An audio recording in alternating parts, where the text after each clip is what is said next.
Here comes the ladies. Hi, my name is Sam. And this is Chloe. Join us in our podcast As we talk about relationships, love, sex, friendship, family, career, and everything in between. And everything in between. And everything in between. Oh, by the way, that's the title of the show. You got that right. Now let's do some talking. Everything in between with Sam and Chloe. Hello, everybody. Welcome to another edition of Everything in Between with Sam and Chloe. All right, so this is our second episode for our topic, adulting, transition to adulthood. Ayun. Ayan. And of course, for today's episode, Chloe, meron tayong mai-interview. Ayan, like we always do in all our second episodes sa ating mga topics. So, would like to welcome Shay. Hello, Shay. Hello po. Is it Shay or Shane? Shane po. Shane si pala. Shane. Ayan, Shane. Yes po. Ayan. Hi, Shane. Hello po. How are you? Okay naman po, kinakabahan po. Ay, huwag kang kabahan. Huwag kang kabahan, hindi naman kami nangangain. Oo. Alright. Kwentuhan lang tayo dito. Correct. Thank you for joining us in our podcast. So, Shane, tanong lang namin, ilang taong ka na ba? 21 years old na po. Oh, 21. Apo. Ayan. And you are from? Tondo, Manila po. From Tondo, Yes Manila. Okay, so aware ka naman, ang topic natin is transition to adulthood about adulting. Alright, so Shane, ikaw ba nagkaroon ng experience na, na-realize mo yung ano ka na, parang, hindi na ako teen, I'm already an adult and I have responsibilities. Opo, lalo na po nung itong college kasi syempre po college na parang kumbaga una pa lang enroll mo na yung sarili mo unlike kagaya dati kasama ko pa yung parents ko. Ngayon gagawin mo na talaga lahat mag-isa, enroll mo yung sarili mo, bili ka ng gamit mo, ganon.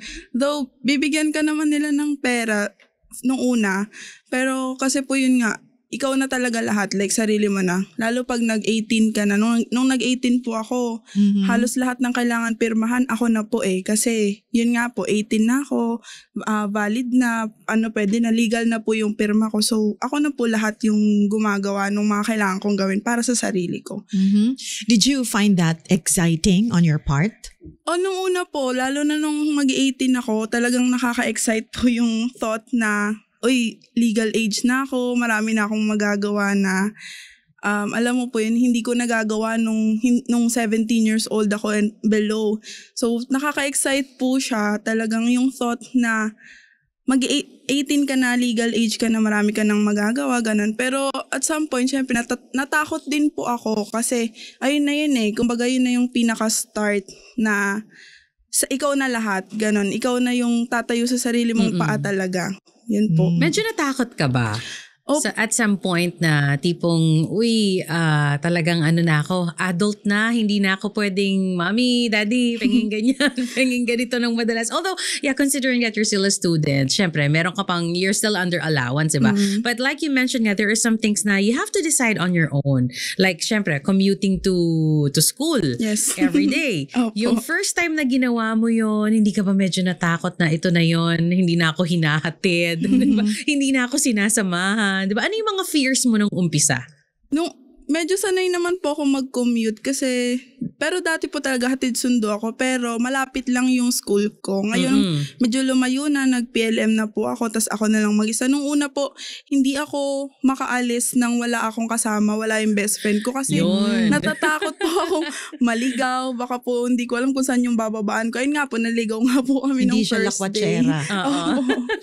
Kaya, ayun po, nakakatakot po talaga yun. Yun, yung part ng commuting, yung part na wala na yung mama ko na madali ko lang kasi ang sabi niya sa akin, kaya mo na yan, matanda ka na, matuto ka na, gano'n. Simula ngayon, ikaw na yung gagawa niyang ganito, ganyan. Ganun po. Paano yung mga ginawa mong parang adjustments ba? Or ano yung mga natutunan mo? Mga unang mga bagay na natutunan mo when you were like commuting alone na? Una po natutunan ko lang, lagi sinasabi ng mama ko dati pa na mag-focus ka sa daan, lalo pag nagko-commute ka. Kasi po dati nung pagkasama ko sila, naka-earphones ako, nagpo-phone, ganon. Kasi kampante po ako na laging may hahawak sa braso ko pag medyo lumalayo na ako, ganon. Pero nung ako na lang po mag-isa, ayun, mas natuto po ako nung mag-focus sa daan. Lalo po ako kasi nahihirapan ako talagang mag-memorize ng mga direction. So, hindi ko siya agad-agad nakakabisado. So, talagang mas naging focus ako sa ginagawa ko, sa kung saan ako naglalakad, saan dumadaan yung sinasakyan ko. And yung phone ko talagang lagi nasa bag. Siyempre, natatakot din po ako. Baka mamaya makuha sa akin or anong mangyari. Ayun po. Natatakot na siyang matulog sa biyahe. Ayun po. Totoo po. Kasi syempre pag nasa family vehicle ka, pag pasahero ka lang, pag upo mo doon, parang magtataka ka. Kasi napansin ko sa mga teenagers namin pag upo, kahit maikli lang yung bahay, nakagano'n, masandal. Ang tawag ko nga mga masalog kayo, no? Masandal tulog, diba? Pero once they started commuting, ayan na, parang mga alertong ewan yan, hindi mo may isa. Dilat na dilat yung mata, ayaw matulog kahit antok na antok, diba? Pero alam mo, pansin ko lang, at least yung mga kabataan ngayon, sila na mga nag-adulting na sa panahon na to, they are equipped with mga GPS, mga ganyan-ganyan. Nung panahon natin, babasahin mo talaga kung ano yung nakalagay doon sa bus. Correct. Tapos meron kang mga landmark. Halimbawa, may billboard na ganyan. Paano kung biglang tinanggal yung billboard? Diba? Kasi napansin ko yun sa anak ko nung pupunta siya ng PRC, mag-a-apply ng ID and all, sinesend niya sa akin na, pag dito, alam na nila, doon pa lang sa Google kung saan dadaan yung bus, anong bus yung sasakyan, ito yung ruta ng bus. Kaya parang medyo kahit paano, kampante ka ng konti. Napaka-helpful, diba? Sobra. Tayo nung panahon natin, naalala ko nung bagong salta ko dito sa Manila, meron akong hawak na papel. Tapos may drawing nung kaibigan ko kung saan ako bababa ng station ng LRT, anong jeep ang sasakyan ko. May hawak akong papel doon ko tinitingnan. Diba? Oo, grabe. Grabe yung adjustment. Actually, parang equipped na yung mga natin ngayon, yung mga teenagers natin who'll be transitioning to adulthood. Yeah. Diba? Na, everything is there. You can search about it. Parang kailangan lang talaga mag-prepare ka ahead of time, lalo na kung lalakad ka mag-isa. Diba? But how about, Shane, how about pagdating naman sa budgeting? Ano yung na-realize mo? Sa budgeting po, since yun nga po, simula nung nag-18 ako, parang doon po pumasok yung medyo nahiya ako sa mama ko na ako lang na nahihingi po ako. Wow! Medyo doon po nag-start yung ganong feeling kasi parang ayun nga, laging tinatatak na sa isip mo na legal age ka na, lalo nung 18, 19, 20. So doon po isip ko na mag-work kaya ako, ganun. So, doon po ako nag-start na, doon ako unang nagkaroon ng work. Yung thought na nahiya ako sa mama ko, lalo mama ko lang po yung nagsusupport sa amin that time. Good for you. Good for you. Tinulungan ko po siya na kahit sa sarili ko lang, kahit yung ako lang sa sarili ko, hindi na ako manghihingi sa kanya. So, yung budgeting po, akala ko nung una parang easy peasy lang na pag nakikita ko yung mama ko na nagsusulat siya, nagbibilang, nagbabayad ng kung ano, ay okay lang. Deadma lang po ako, ganun. Nung sarili ko ng pera yung ginagamit ko, doon sabi niya sa akin na, ultimo 20 nabibilang mo na, ultimo 10 piso nabibilang mo na. Totoo po, mahirap siya, pero yun, tinutulungan pa rin po talaga niya ako, lalo nung nagsisimula ako sa mga ganong bagay. Talagang hindi niya pa rin po ako pinabayaan hanggang sa natuto po ako. So, nag-work ka? Yes po, nag-work po ako. So, saan napupunta yung mostly ng expenses mo? Yung una po kasi tinanong ko sa kanya kung may gusto ba siyang ipabayad sa akin sa bahay or may gusto siyang ipa-shoulder. Napakabait na anak. Wala naman daw po, pero nagkusa po ako na kahit lang po yung wifi connection, binabayaran ko nung time na yun. Napakabait. Ayun po, yung baon ko, ako po yung sumasagot yung kailangan ko sa school. Ako po yung sumagot nung nagtrabaho po ako. Kasi ngayon nag-stop po ako for a while dahil nga nag-focus muna ako sa school. Pero nung time po na yun po yung mga sinasagot ko. O, diba? Napakagaling. So, doon mo na-realize na biro mo, before ka mag-start mag-work, yung lahat kinukuha mo for mama, laging kay mama. Of course, galing sa parents naman talaga kasi provided naman talaga na magulang yan. Of course, any parent will do that for their children. So, doon mo ma-realize na ang laki pala ng ginagastos ng parents, diba? How about sa food? 'Di ba? Nung eto na, bibili ka na ng sariling pagkain mo from your own earned money. Anong na-realize mo na tungkol sa pagkain kahit yung mga simpleng lunch out lang, merienda dito, pakape-kape? Ayun po. Nung una talagang wala po akong alam sa ganun Like, kung gusto kong kumain dito, sige go lang, basta may pera ako. Pero nung sarili ko na pong pera yung ginagas, parang mas naging prefer ko po na sa bahay Kumain sa na lang. bahay.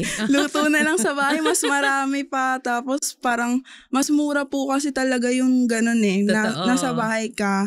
Tapos kaysa yung mga kumakain ka sa labas, nagpa-fast food. Though, hindi ko po nililimit yung sarili ko sa mga ganun, paminsan-minsan. Pero unlike po talaga nung si mama yung gumagastos na kahit every lunch, ganun. Ganado ka pa umorder. Mabili ka ng Pa-deliver ganito. pa. Ma-order ka ng ganyan. Ang dami mong pinapalista.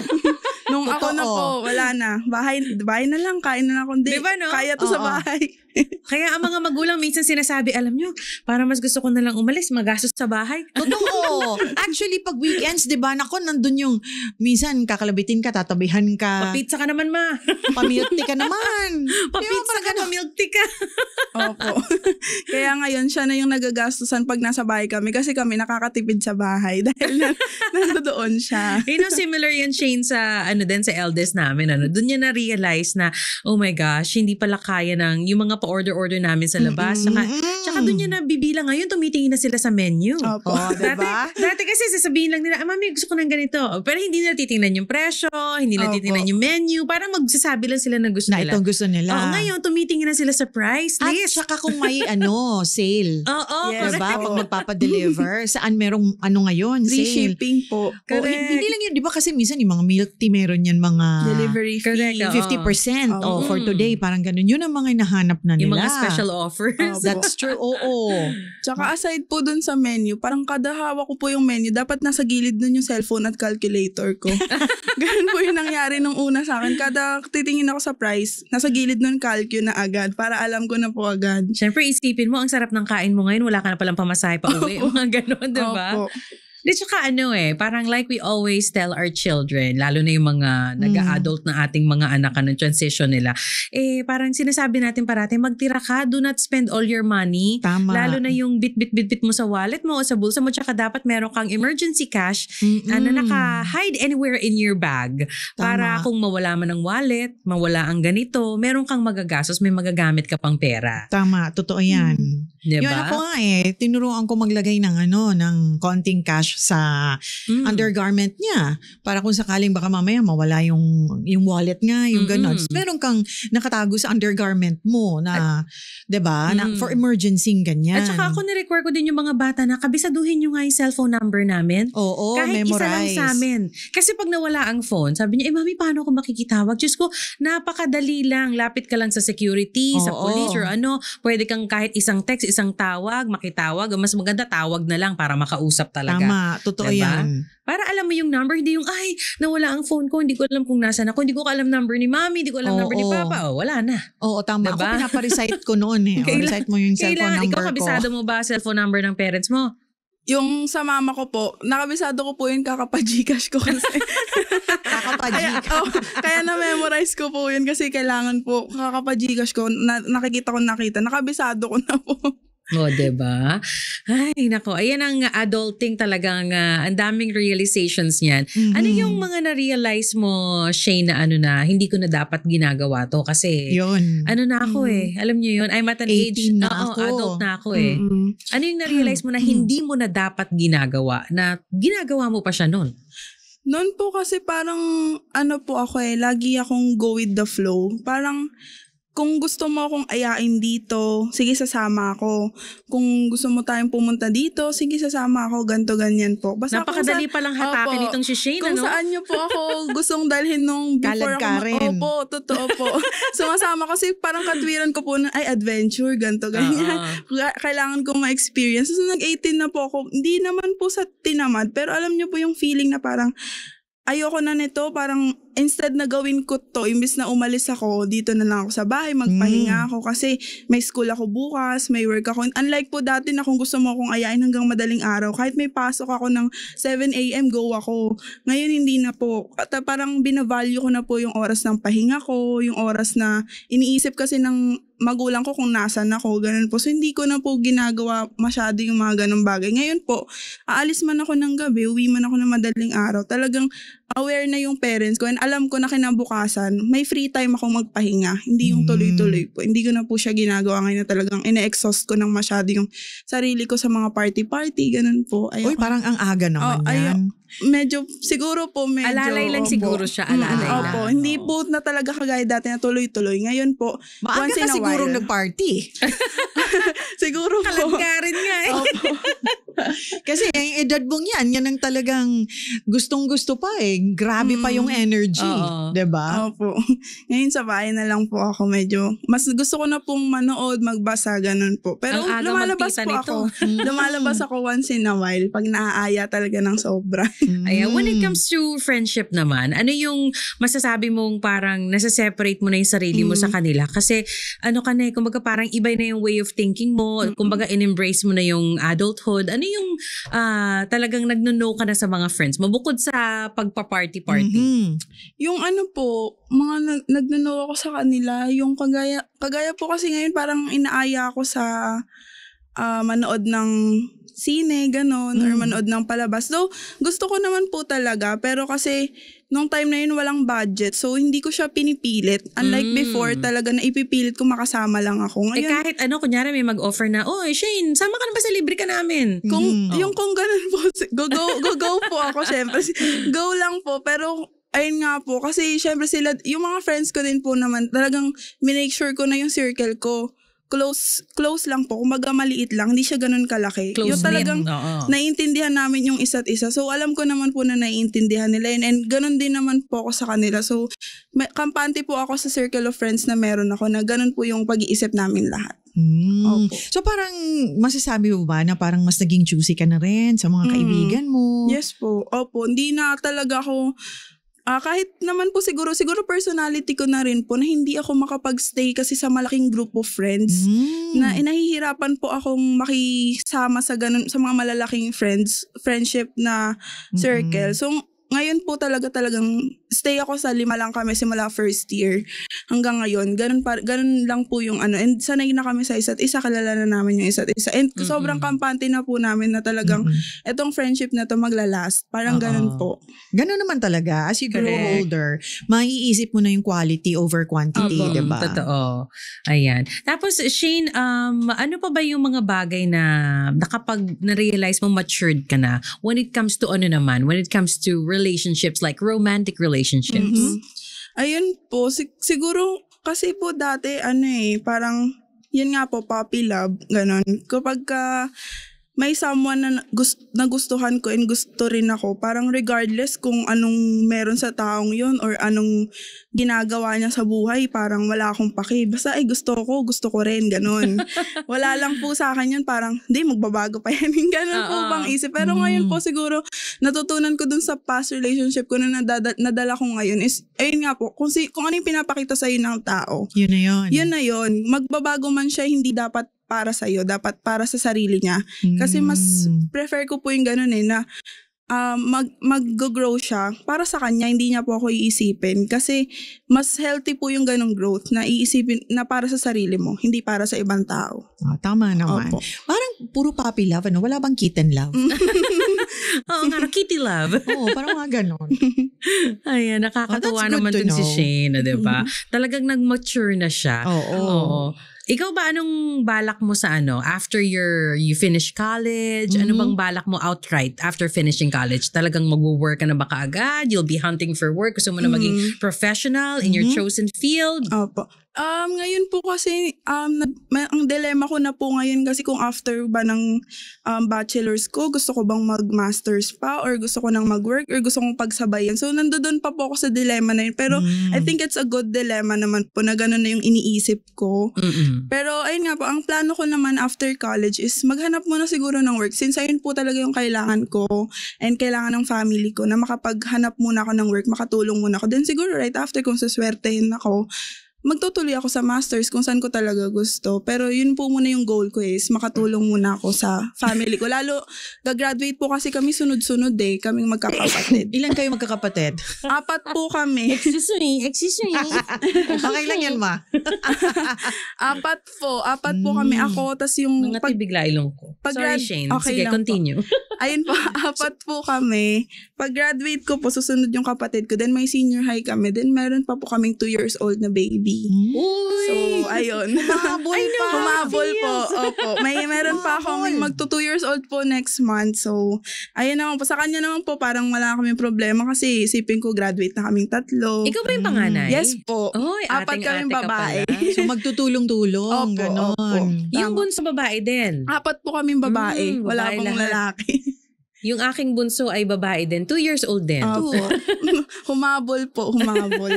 Ayos At least nakakatulong na kayo sa mama nyo sa Opo, pag-aalaga, opo. diba? Ayan, since na-mention mo na meron kang kapatid na toddler, meron pa kayong 2 years old, ano yung na-realize mo na when it comes to being a parent to your children naman? Ayun nga po, parang sabi nga po ng mama ko, parang nakikita niya daw po ako nung ako naman yung baby. Kasi same age, nasa edad niya ako nung pinanganak niya ako. So parang nakikita niya daw po yun. Parang doon ko po na-realize talaga na hindi naman sa ayoko sigurong magka-baby, pero siguro wag lang talaga siyang maaga. Like hindi ko po kailangan madaliin yung ganong bagay. Kung darating siya. Kung hindi. That's Basta kailangan ko po talagang maging financially stable, mentally stable, physically stable. Parang Tama. yung lahat. Kasi po, parang ayoko nang maranasan nung ibibigay sa akin yung naging naranasan namin before dahil hindi ready yung parents ko nung time na yon.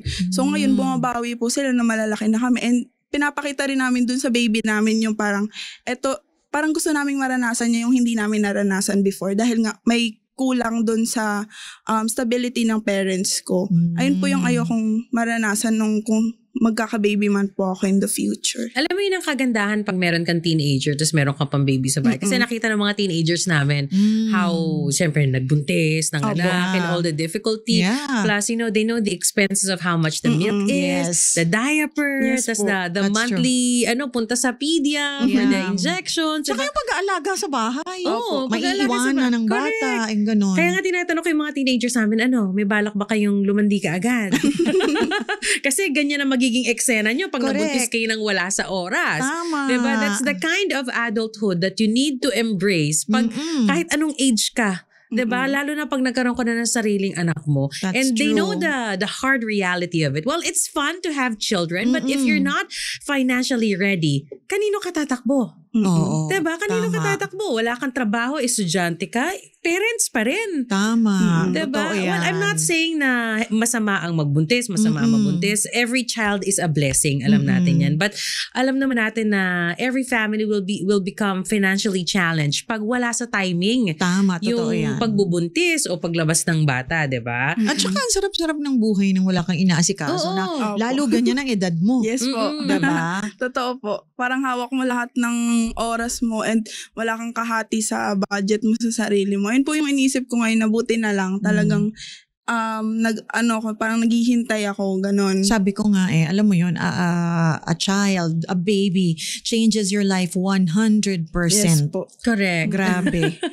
Yung tulog Totoo mo na yan. lang. Oo, tulog na lang. Oo, diba?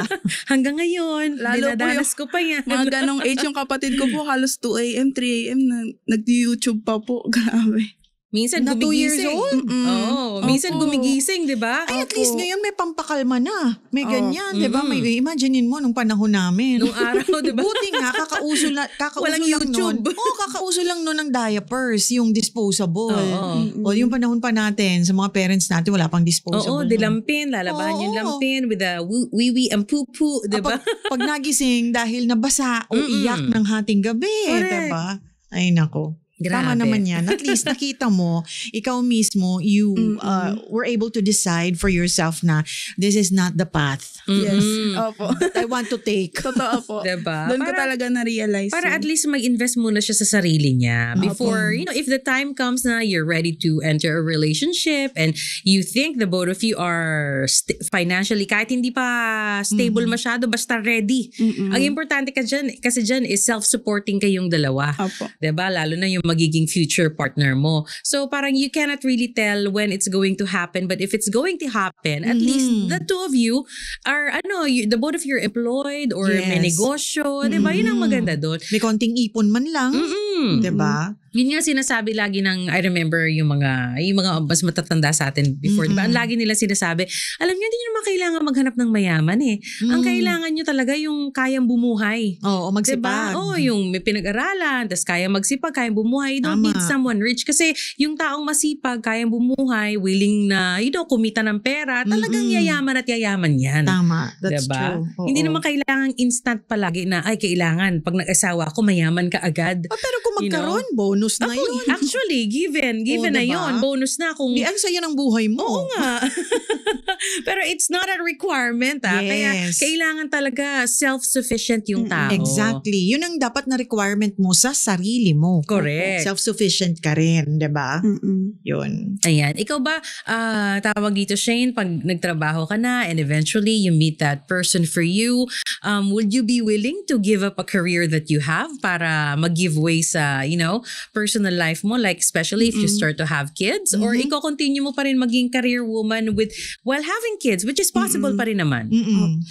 Actually, ngayon po parang napag-usapan namin siya nitong nakaraan lang nung partner ko po, nung boyfriend ko na parang, ganun tinanong niya rin po kasi sa kanya, and talagang parang sobrang stiff po ng sagot ko ever since na mag-stay pa rin ako as career woman kasi kung magkaka-baby man ako, dapat alam ko sa sarili ko na kaya ko pa rin gawin yung mga gusto ko. Yung baby po kasi para sa akin is blessing, at the same time parang inspirasyon siya. So hindi ko kailangan itigil yung buhay na tinataha ko, yung path na gusto ko.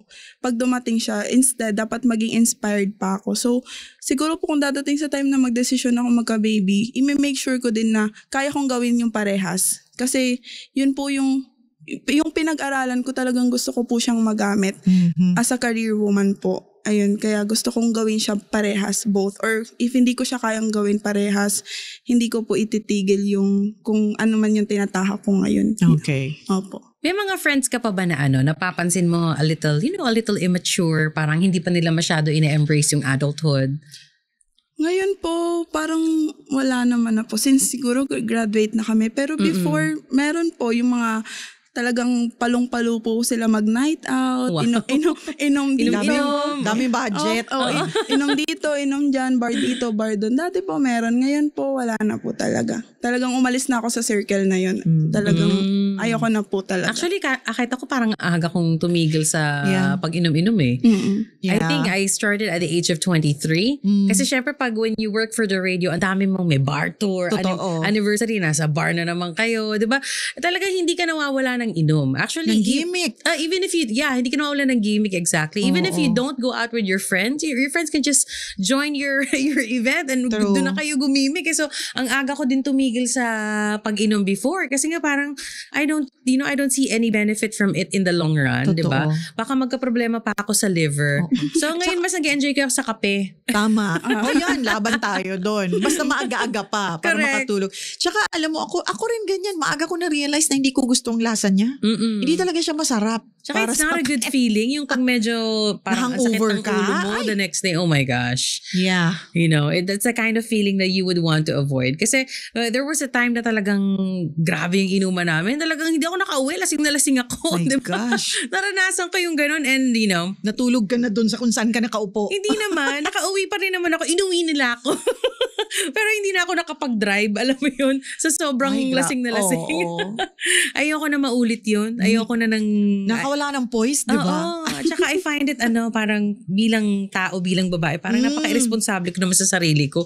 Hinayaan ko yung sarili kong parang sa K-drama na, alam mo yun? Oo. Yung hindi na makagising sa sobrang kalasingan. Okay lang siguro gawin mo yan kung you really trust the people that you're with. Yeah. Diba? But it's really not a good thing to do. True, diba? true.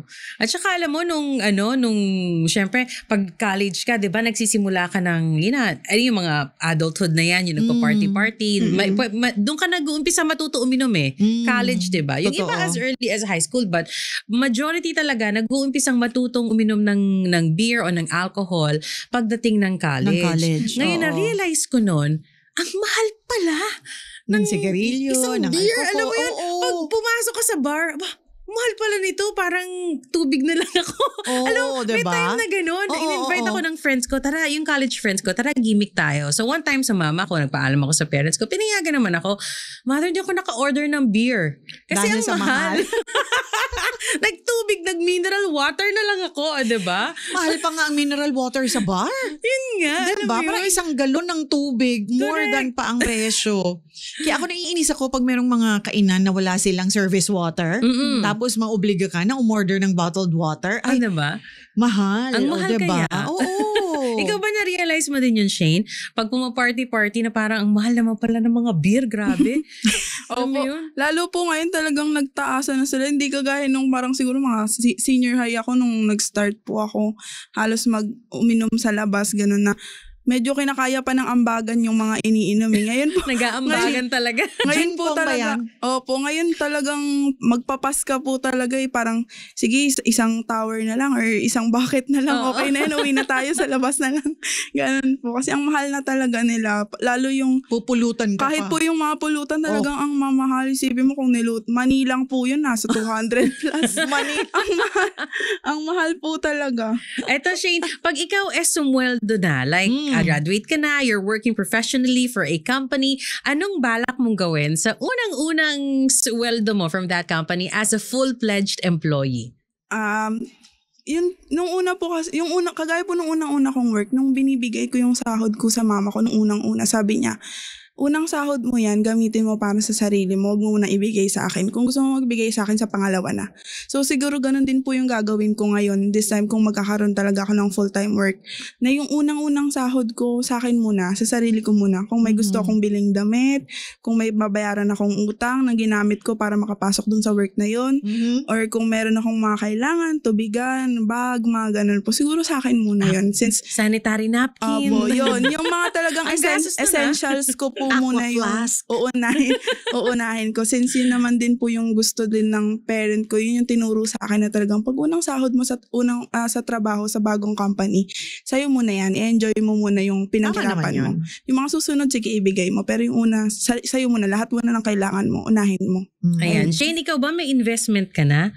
Like, did you get, yung Your own insurance. Yung insurance, ganyan.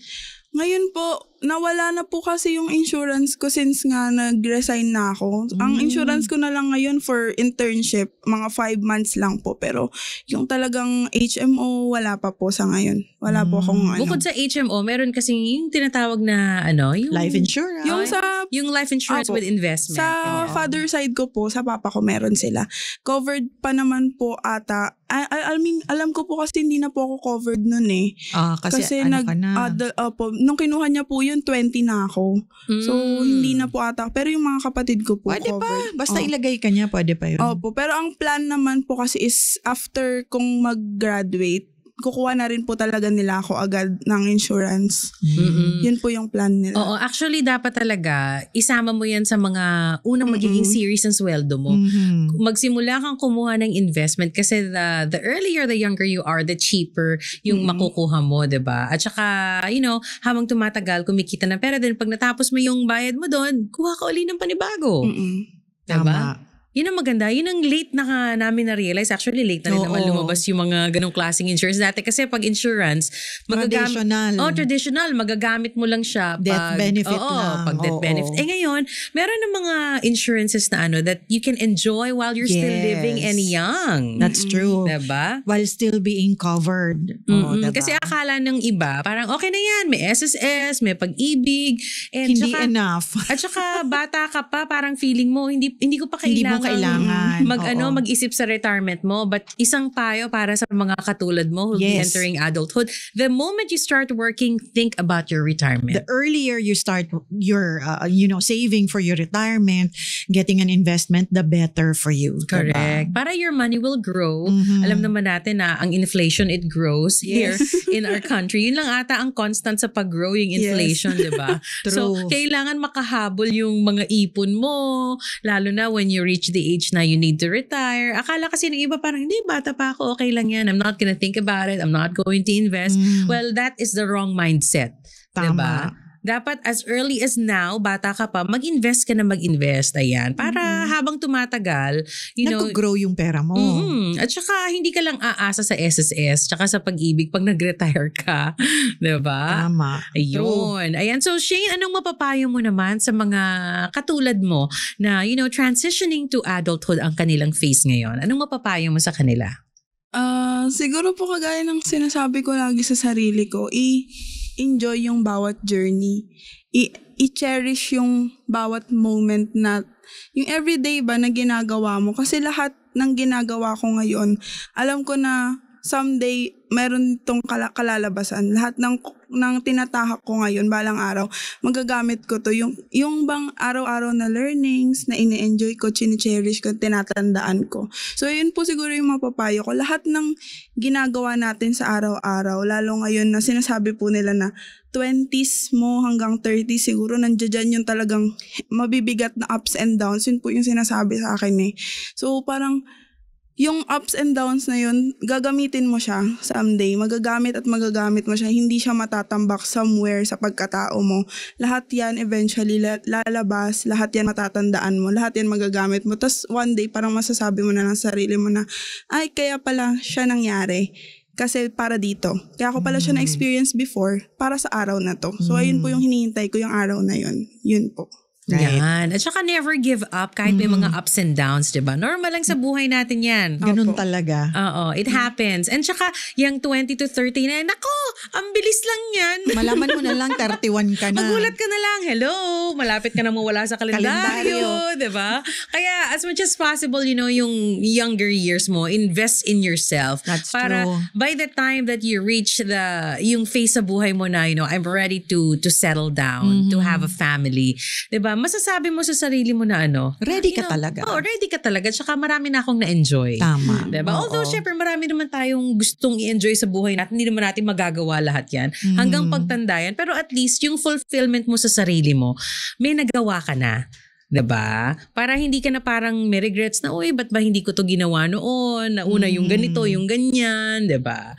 Ayan. True. So Shane, maraming salamat for joining us in our podcast for today. Thank you po, DJ Sam and DJ Chloe. Maraming salamat. Nakakatuwa na makausap tong mga batang to. Oo nga. Marami din tayong natututunan sa kanila. Correct. Actually, diba? At saka sana, Shane, lahat ng mga katulad mo, yung mga kasing-edad mo, maging mabait din sa kanilang mga magulang. Ayan. Tama. Ito lagi nating dapat i-remind sa mga anak natin eh. Parang you have to parang think about your family first. Yes. Diba? And yung friends, okay naman yan. Hindi naman sila, it's not bad to have friends, But, when it comes to family and friendship, of course, you have to know that your family should come first. Yes. Diba? Because at the end of the day, kung ano man mangyari sa'yo, pamilya mo lang lagi sasambot sa'yo. That is true. Diba? The words of DJ Chloe. Totoo yan. Ayan. It's the only thing that's constant in this world. Your family. Death and taxes. Thank you so much, Shane. Thank you po. Ayan. At ituloy mo lang yung pagmamahal mo sa pamilya mo. No matter what the situation, continue to love your family, your parents, especially your siblings, lalo na ikaw ang panganay. You'll be the best example and the guide for them. Tama. Ayan. True yan. Maraming salamat, Shane. Thank you po. All right. Thank you. So, there you have it. My name is Sam, together with... Of course, Chloe. That is Adulting, Transition to Adulthood, and Everything in Between. Bye! Bye.